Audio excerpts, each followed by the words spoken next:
Hey, it's Life Coach Pete, and I was talking to a friend who's reading a lot of books about how the brain works, and he talked about how the brain doesn't know the difference between an actual real life event that happens and something that you visualize and see in your mind. And that's a great distinction because our mind is so powerful that we can actually use visualization to create things in our mind that allow us to actually perform better in the future. Like you'll see that Olympic track athletes, guys like Michael Johnson, spent 4 years leading up to his actual Olympic match visualizing every step of his race to the point that he then won the gold medal. So that's how powerful it can be. And what's interesting is if you're not using this tool, and first of all, visualization is really, it's just creating an experience in your mind. So it's seeing a picture, it's hearing what you would hear, it's feeling what you would feel, and just creating that experience in your mind.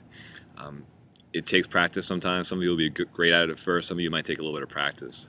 But even if you're not consciously visualizing, the thing you need to realize is that you're doing it unconsciously.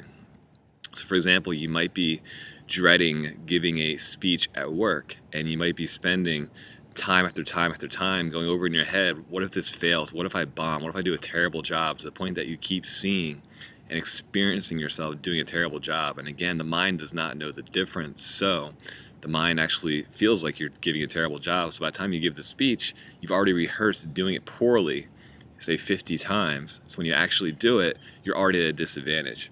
So you want to use this tool to your favor.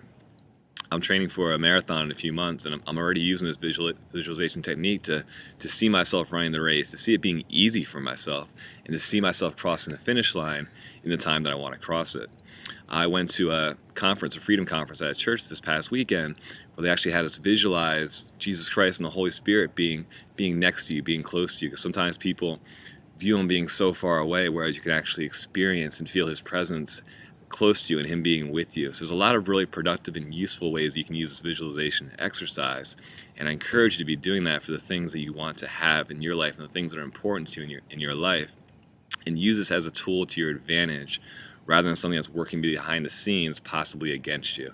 So every morning I'll actually do visualization as part of my morning hour power routine, and I encourage you to schedule some time yourself to really visualize the things that you want in your life the way that you want to be in your life.